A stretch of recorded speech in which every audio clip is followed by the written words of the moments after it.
welcome to the Truth Wire. I'm Melissa Masharia. Let's look at our top stories. The lecturer strike persists to its fourth week. Not only is the ongoing strike causing a mental turmoil to the lecturers, but also the students, as most of them don't know whether to go back home or stay and watch how things will turn out. At the end of it all, the students and the lecturers are on the losing end. Let's hear more from Sandra Nanyu. Today, all sectors of the education system are on strike. Lecturers at Multimedia University have gone on strike in protest against unpaid salaries, a move that has significantly disrupted academic activities and left thousands of students in a dilemma whether to go home or stay at school. The strike follows months of unresolved disputes between the academic staff and the university administration regarding delayed payments and poor working conditions. The lecturers, represented by their union, stated that repeated pleas for salary payments have been ignored, forcing them to take industrial actions. The strike has a ripple effect on students, many of whom are expressing frustrations over the lack of classes and uncertainty about their academic future. Final year students in particular are concerned about delayed graduations and postponed exams, while others worry about missed coursework deadlines and incomplete syllabus. However, the union has insisted that no negotiations will take place until concrete steps are taken to resolve the payment issues. As the strike continues, the impact on students, staff morale, and the institution's reputation grows, with many calling for swift action to address the crisis. Students have also begun organizing protests and petitions demanding accountability from the university leadership.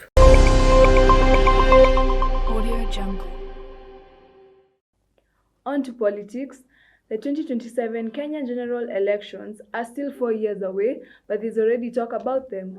Some of the topics being discussed include changes in voter demographics and how they might impact the elections, new political parties forming like the Inject Party formed by the Gen Z protesters, potential alliances between the political parties like the one between President William Ruto and ODM party leader Raila Odinga, the official campaign period, which is expected to begin 3 months before the elections.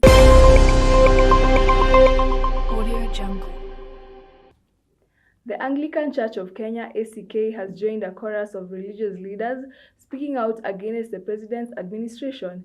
In a rare show of unity, ACK Archbishop Jackson Ole Sapit backed a recent statement from Catholic bishop condemning what they describe as escalating misrule, impunity, and widespread right violations. Let's hear more from our very own Ryan Muloma.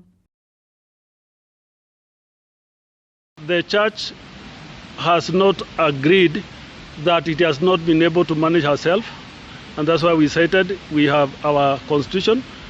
It is enshrined in the constitution that there is freedom of worship in this country, and therefore there was no public participation, that the church was involved in looking at what is in that bill, and our take is that that bill be withdrawn and any discussion need to involve the church. In the recent days, tensions have surfaced between Anglican Church and the government, highlighting differing perspectives on key national issues. The Church, a moral compass for many, has raised concern about the governance, social justice, and accountability. It has openly criticized policies that it claims fail to prioritize the welfare of the vulnerable and marginalized. On the other hand, the government insists it is making strides in addressing these challenges, urging patience and collaborations. The Church, however, contends the actions speak louder than words, calling for transparency and meaningful engagement. This growing divide underscores a critical conversation about the role of faithful institutions in shaping public policy.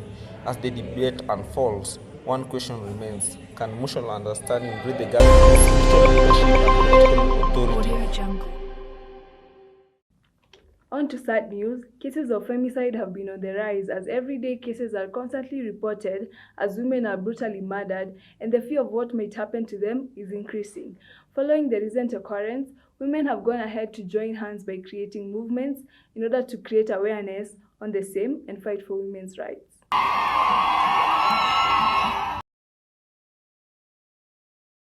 Femicide, the gender-based killing of women, is a silent crisis in Kenya. Close to 100 girls and women have been killed in the last 3 months as the femicide crisis escalates. According to statistics from the African Data Hub, the number of femicide cases have been growing, moving from 20 in 2016 to a peak of 95 in 2018 and more than 75 as of last year.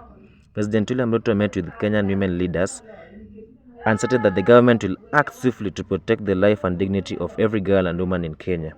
He stated that the government will allocate 100 million Kenya shillings to help in the campaign against femicide in Kenya. The Directorate of Criminal Investigation and the National Police Service. Moving on to business news. The government reflects on the economy. The government has expressed confidence in the country's improving economic position, attributing the progress to 2 years of deliberate fiscal management measures. In a cabinet dispatch on Thursday, the government highlighted a significant drop in inflation to 2.7 in October, down from a high of 9.6 in September 2022.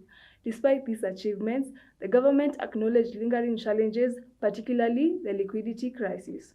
Mbadi identified pending bills as a major issue, admitting that many Kenyans feel financially strained. Audio Jungle. On to sports news. All the leagues were on international break. UEFA Nations League tournament was held during the international football break and it's nearing its conclusion, with the quarter-finals lineup confirmed and teams' promotion moving into the playoffs or suffering relegation, with Croatia, Denmark, France, Germany, Italy, Netherlands, Portugal and Spain through to the quarter-finals. More details from Tommy Blair Ouma. Portugal tops Group 1 with 14 points, while France topped Group 2 with 13 points. Germany and Spain also topped their group with 14 and 16 points respectively. Croatia, Italy, Netherlands and Denmark also makes it into championship playoff as number 2s, while Scotland, Belgium, Hungary and Serbia makes it through relegation qualification. This result shows a more competitive Nations League, as Spain, Croatia are the teams that made it into final the year 2022-2023, while France and Spain making it the year 2020-2021, with Portugal having a winning history of the same league. And that's the sports news of today. I'm Tommy Blair. Audio Jungle. Thank you for tuning in. Same place, same time. Have a nice afternoon.